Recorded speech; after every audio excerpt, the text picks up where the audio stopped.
Hello, good morning students. Today we will go towards the accelerations because in our previous periods we have seen that is linear velocity means what and angular velocity means what and relations between these two velocities. One is linear velocity and another is angular velocity. Okay.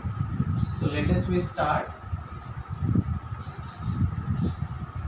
That is the relations between linear and angular accelerations.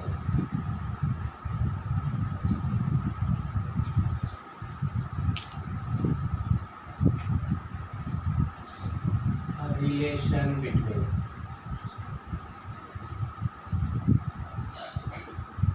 linear velocity and angular velocity. So this topic we have seen already. What happened in this case? What we have already proved in that case, the relations between linear velocity and angular velocity. So linear velocity must be equal to r into omega. That is v is equal to r into omega. We have seen already. याच्या अगोदर आपण हे पाहिलंय की linear velocity जी असते ती किती असते r into ओमेगा एवढी असते. हे जे रिलेशन झालंय कशामधलं झालं रिलेशन बिटवीन लिनियर वेलोसिटी आणि अँग्युलर वेलोसिटी. आता या वेलोसिटी नंतर आपल्याला जे रिलेशन्स बघायचं आहे ते कोणतं रिलेशन्स बघायचं आहे तर आपल्याला बघायचं आहे relation between linear acceleration. Velocity नंतर ॲक्सेलरेशन घेऊ आपण आणि अँग्युलर ॲक्सेलरेशन. असे दोन प्रकारचे ॲक्सेलरेशन मध्ये काय रिलेशन्स आहेत हे रिलेशन्स आपल्याला इथं डिस्कस करायचे आहेत.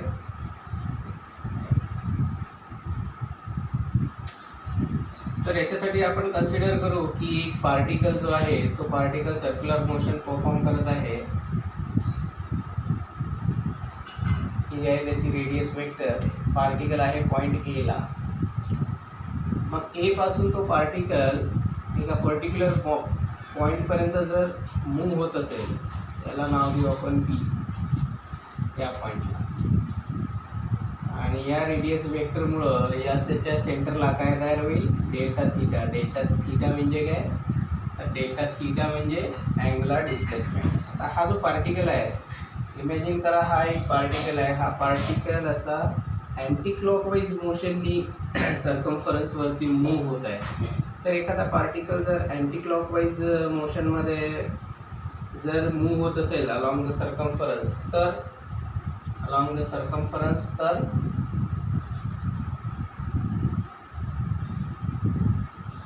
जो काही अँटी क्लॉकवाईजमध्ये तो पार्टिकल सर्क्युलर मोशन परफॉर्म करणार आहे त्यावेळेस त्याची जी डायरेक्शन आहे अँग्युलर ॲक्सेलरेशनची ते अँग्युलर ॲक्सेलरेशनची डायरेक्शन कुठं असते vertically upward.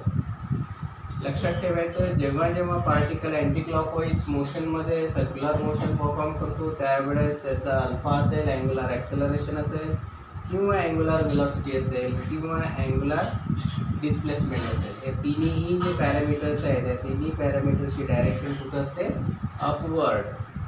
It is vertically upward. Y because the direction of that particle is in anti-clockwise direction. And if suppose that the motion of the particle is clockwise, then these three, that is alpha, omega and theta, they are directed vertically downward. Okay, so you should keep in your mind if motion is anti-clockwise then all these three they are in upward.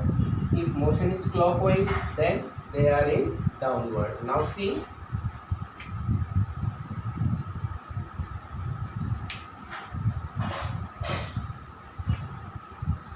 so suppose at when the particle is at B point then the direction of linear acceleration is like this. That is A.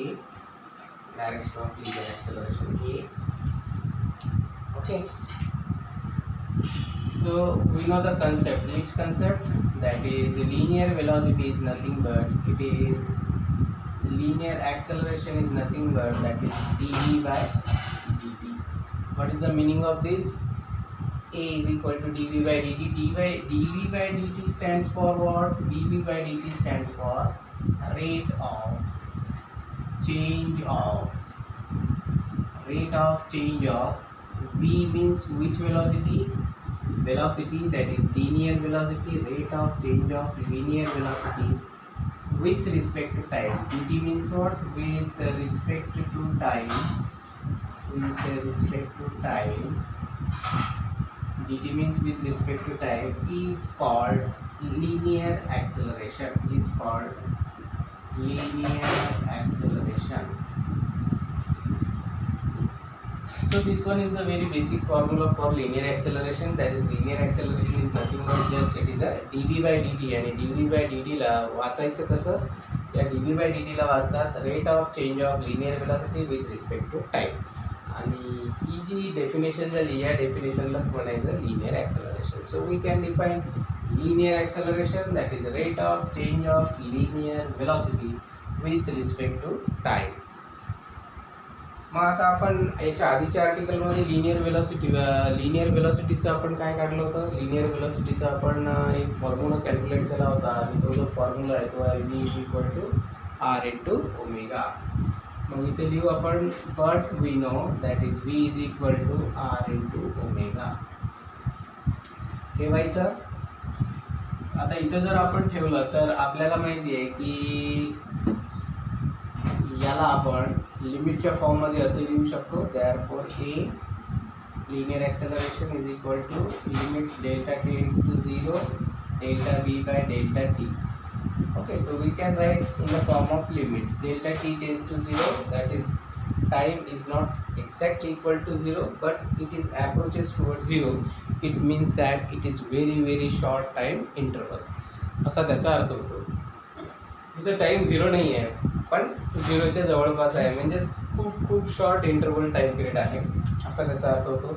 या फॉर्ममध्ये सुद्धा तुम्ही लिहू शकता लिमिटच्या फॉर्ममध्ये. लिमिटच्या फॉर्ममध्ये कसं लिहिणार? Acceleration is equal to limits delta t tends to 0 delta v by delta t. आता हा जो डेल्टा v आहे, डेल्टा v ची व्हॅल्यू आहे r ओमेगा. ठीक आहे. मग याच्या ठिकाणी आपण जर r ओमेगा ठेवलं तर आपल्याला काय मिळेल? Limits delta t tends to 0 r into omega upon dt है ना. तर चेंजिंग डेल्टा ओमेगा लिहू आपण, that is changing angular velocity. आता हा जो r आहे हा r आहे कॉन्स्टंट. या कॉन्स्टंटला म्हणतो आपण रेडियस. कॉन्स्टंट टर्म बाहेर जर काढली आपण तर बाहेर काढल्यानंतर आपल्याला मिळेल that is r into limits delta t tends to 0 शिल्लक राहिली तर delta omega upon delta t. आता हा जो delta omega upon delta t आहे याचा अर्थ काय? याचा अर्थ काय की limits delta t tends to 0 delta omega by delta t stands for what? Rate of change of omega means angular velocity with respect to time, that is called as angular acceleration, which we have seen in our previous videos. आपल्या previous व्हिडिओजमध्ये आपण पाहिलं होतं की alpha जो असतो हा alpha म्हणजे काय असतो? हा असतो d omega by d t असतो. आणि या डी ओमेगा बाय डी टीलाच कसं वाचायचं? रेट ऑफ चेंज ऑफ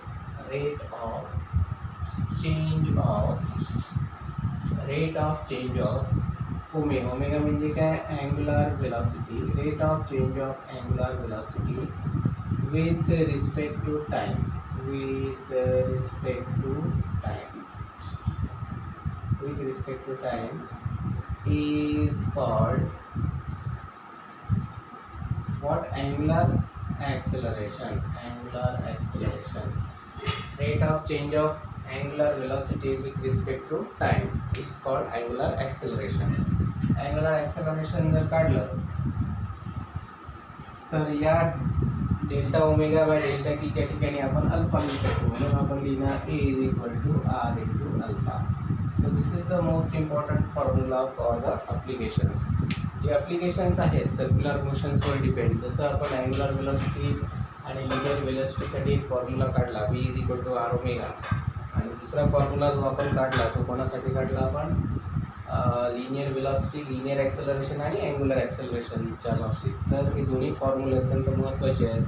या दोन्ही फॉर्म्युल्यावरती अप्लिकेशन्स आहेत आणि ते अप्लिकेशन्स आपल्याला सॉल्व करायचे आहे. ठीक आहे, तर एवढी थिअरी तुम्हाला लक्षात असली पाहिजे. आता ही थिअरी संपल्यानंतर याच्यावरचे ॲप्लिकेशन्स आपण घेऊ.